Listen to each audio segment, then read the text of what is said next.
നമസ്കാരം. കണ്ണൂർ ADM നവീൻ ബാബുവിന്റെ മരണവുമായി ബന്ധപ്പെട്ട് CPM ഇപ്പോൾ കാട്ടുന്ന ഇരട്ടത്താപ്പ്, ശരിക്കും നവീൻ ബാബുവിന്റെ മരണം CPMന്റെ സംസ്ഥാന നേതൃത്വത്തിലെ അംഗങ്ങൾക്ക് പങ്കുണ്ടോ എന്ന് നമുക്ക് സംശയിക്കേണ്ടി വരും.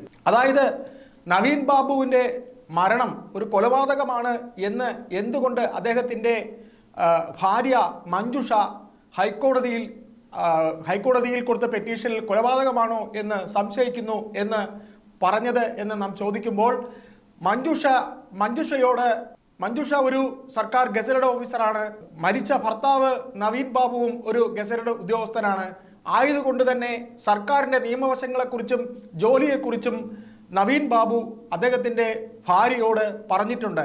സാധാരണ നിലയിൽ ഒരു വെറും ഗൃഹസ്ഥയായ ഭാര്യയാണെങ്കിൽ ചിലപ്പോൾ ഗൃഹനാഥൻ ഇതൊന്നും പറയണമെന്നില്ല. എന്നാൽ നവീൻ ബാബു അദ്ദേഹത്തിൻ്റെ ഭാര്യ മഞ്ജുഷയോട് അദ്ദേഹം കാസർഗോഡ് ജോലി ചെയ്യുന്ന സമയത്തും കണ്ണൂരുമുള്ള പാർട്ടിയുടെ ഭൂഖനന, കരിങ്കൽ കോറി, ചെങ്കൽ നിർമ്മാണം, ഇങ്ങനെയൊക്കെയുള്ള അവരുടെ നിരവധി അഴിമതി ആരോപണങ്ങളെ സംബന്ധിച്ച് പാർട്ടിയിലെ നിരവധി ജില്ലാ നേതാക്കളുടെ, സംസ്ഥാന നേതൃത്വത്തിലെ അംഗങ്ങളുടെ ഒക്കെ ഭൂമാഫിയ ബന്ധങ്ങൾ ഉൾപ്പെടെ കരിങ്കൽ കോറി ബന്ധം, വഴിവിട്ട ബന്ധങ്ങളുടെ ഒക്കെ ഒരു ഫയൽ അദ്ദേഹത്തിൻ്റെ കയ്യിലുണ്ടായിരുന്നു. അതിനെ സംബന്ധിക്കുന്ന വളരെ വ്യക്തമായ തെളിവുകൾ ഉണ്ടായിരുന്നു. അത് അദ്ദേഹത്തിൻ്റെ ഭാര്യയോട് പങ്കുവച്ചിരുന്നു എന്നുള്ളത് തീർത്തും വ്യക്തമാണ്. ഏതായാലും ഹൈക്കോടതി ഈ കേസ് ഇനി CBIക്ക് വിടണം, ഹൈക്കോടതിയിലേക്ക് ഈ കേസ് CBIയിലേക്ക് വിടണം എന്ന് പറഞ്ഞിരിക്കുന്ന അവസ്ഥയിൽ ഈ കേസിന്റെ വിസ്താരവേളയിൽ ഏതായാലും മഞ്ജുഷ ഇത്തരം കാര്യങ്ങൾ പറയും എന്നുള്ള കാര്യം ഉറപ്പ്. ഏതായാലും ഒരു ഗസറ്റഡ് റാങ്കിലുള്ള മഞ്ജുഷ എന്ന അദ്ദേഹത്തിൻ്റെ ഭാര്യയ്ക്ക് നിയമവശങ്ങളും എല്ലാം തന്നെ അറിയാവുന്നതാണ്. CPM ഇവരെ തങ്ങളോട് ചേർത്ത് നിർത്തുന്നു എന്നൊക്കെ പറയുമ്പോൾ അവർക്ക് ഈ നിയമവശങ്ങൾ അറിയാവുന്നത് കൊണ്ട് തന്നെ CPMനെതിരെ അവരുടെ പക്കൽ നവീൻ ബാബുവിനെ വധിച്ചതാണെങ്കിൽ, അല്ലെങ്കിൽ അദ്ദേഹം ആത്മഹത്യ ചെയ്തതാണെങ്കിൽ അതിൻ്റെ യഥാർത്ഥ കാരണങ്ങളിലേക്ക് പോകാനും CPMന്റെ സംസ്ഥാന നേതൃത്വത്തെ MV ഗോവിന്ദൻ ഉൾപ്പെടെയുള്ള, മുഖ്യമന്ത്രി പിണറായി വിജയൻ ഉൾപ്പെടെയുള്ള അവരെ കുരുക്കാനുള്ള സകല എവിഡൻസും സകല രേഖകളും അവർക്ക് പറയാൻ കഴിയും. ഒരു ഭാര്യയോട് ഭർത്താവ് പറയുന്നതിലപ്പുറം കാര്യങ്ങൾ സത്യം മറ്റൊന്നില്ല എന്ന് കോടതിക്ക് ബോധ്യമാവുകയും ചെയ്യും. ഏതായാലും നവീൻ ബാബുവിനെ വകവരുത്തുക എന്നുള്ളത് ഈ ലോബിക്ക്, കണ്ണൂരെ ഖനന മാഫിയ ലോബിക്ക് ഉണ്ടായിരുന്നു എന്നത് വ്യക്തം തന്നെയാണ്. ആയതുകൊണ്ട് വളരെ വ്യക്തമായ പ്ലാനോടുകൂടി അദ്ദേഹത്തെ വധിക്കുകയായിരുന്നു എന്ന് നാം സംശയിക്കേണ്ടി വരും. ഏതായാലും ഈ സംഭവം ഉണ്ടായിക്കഴിഞ്ഞ് PP ദിവ്യ എന്ന പാർട്ടിയുടെ CPMന്റെ സംസ്ഥാന ഘടകവുമായി ഏറ്റവും അടുത്ത് നിൽക്കുന്ന, മുഖ്യമന്ത്രിയുടെ ഓഫീസിൽ പൊളിറ്റിക്കൽ സെക്രട്ടറിയുമായി ഏറ്റവും അടുത്ത് നിൽക്കുന്ന ഒരു വ്യക്തിയെ മാത്രമേ പാർട്ടി ഇതിൽ പ്രതിയാക്കി ചേർത്തിട്ടുള്ളൂ. അത് പാർട്ടിയുടെ ഒരു തന്ത്രമാണ്.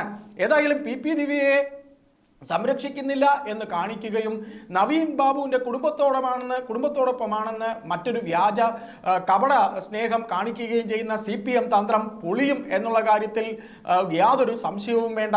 ഏതായാലും നാളിതുവരെ പാർട്ടിക്കൊപ്പം നിഷ്പക്ഷരായി നിന്ന നിരവധി പേരെ CPM പറ്റിച്ചതിൻ്റെ ഒരു അവസാന വാക്കായിരിക്കുമോ നവീൻ ബാബുവിൻ്റെ കുടുംബത്തോട് ഈ കാണിക്കുന്നതെന്നും CPMന് ഇതിലെ കനത്ത പ്രഹരമേൽക്കേണ്ടി വരും എന്നുള്ളതും സംശയ ലേശമില്ലാത്ത കാര്യമാണ്. ഏതായാലും നവീൻ ബാബുവിന്റെ കുടുംബം CBI അന്വേഷണത്തിന് പോകുമ്പോൾ എന്തുകൊണ്ട് MV ഗോവിന്ദൻ ഇത്തരത്തിൽ ഒരു പ്രസ്താവന പറയുന്നു എന്ന് ചോദിച്ചാൽ അതിൽ വ്യക്തമായ രാഷ്ട്രീയമുണ്ട്. MV ഗോവിന്ദൻ അറിയുന്ന സംസ്ഥാന നേതൃത്വത്തിലുള്ള നിരവധി നേതാക്കൾക്ക് ഈ ഖനന മാഫിയയുമായും ഈ പെട്രോൾ ബങ്കിലെ ബിസിനസ്സുമായും പ്രശാന്തൻ എന്ന ആളിനെ വെറും ബിനാമിയുമാക്കി വെച്ചിരുന്നതാണ്. സംസ്ഥാന നേതൃത്വത്തിലെ ഭരണത്തിലിരിക്കുന്ന പല പ്രമുഖരുടെയും, എന്തിന് മുഖ്യമന്ത്രിയുടെ വരെ മകളോ അല്ലെങ്കിൽ MV ഗോവിന്ദന്റെ മകനോ അല്ലെങ്കിൽ മറ്റ് പലരുടെയും മക്കൾക്ക് ഈ കൂട്ടു ബിസിനസ്സിൽ പങ്കുണ്ട് എന്ന് സംശയമുണ്ട് താനും. ഏതായാലും ഒരു വലിയ കള്ളത്തിനെ മൂടി വെക്കാനായി, തങ്ങളുടെ ദുർചെയ്തികളെ മൂടി വെക്കാനായി CPM ഒരുപാട് പെടാപ്പാട് പെടേണ്ടി വരും. ഇനി ഒന്നുകൂടെ നമുക്കിവിടെ കൂട്ടി വായിക്കാം. പത്തനംതിട്ടയിൽ നവീൻ ബാബുവിന്റെ കുടുംബം അറിയപ്പെടുന്ന ഒരു പാർട്ടി കുടുംബമാണ്. ഇപ്പോൾ പത്തനംതിട്ടയിലെ ജില്ലാ സെക്രട്ടറിക്ക് ഒന്നും തന്നെ പറയാനില്ല.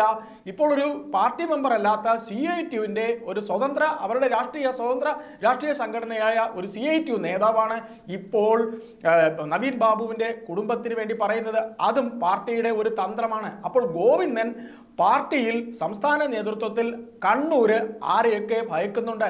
ഗോവിന്ദൻ ഇങ്ങനെ CBI അന്വേഷണം വേണ്ട, കൂട്ടിലടയ്ക്കപ്പെട്ട കിളിയാണ് എന്ന് പറയുമ്പോൾ സർക്കാർ അതിന്മേൽ ഇനി എന്തു പറയും എന്നുള്ളത് നമുക്ക് കാത്തിരുന്ന് കാണേണ്ടി വരും. ഏതായാലും നവീൻ ബാബുവിൻ്റെ കുടുംബം CBI അന്വേഷണത്തിന് കോടതിയിലേക്ക് പോകുമ്പോൾ ഗോവിന്ദനും പാർട്ടിയും അല്ലെങ്കിൽ CPM-ഉം പിണറായിയും പാർട്ടിയും നേരത്തെ തന്നെ ഈ തീരുമാനം എടുത്തിരുന്നു. ഇത് ഇങ്ങനെ ഒരു പ്രസ്താവന ഗോവിന്ദൻ കൊടുക്കണമെന്നും അതിന്മേലുള്ള രാഷ്ട്രീയ കളി നമുക്ക് പിന്നീട് കളിക്കാമെന്നും പാർട്ടി സംസ്ഥാന നേതൃത്വത്തിലെ ബുദ്ധി കേന്ദ്രം ഇതിനോടകം തന്നെ പ്ലാൻ ചെയ്തിരുന്നതാണ്.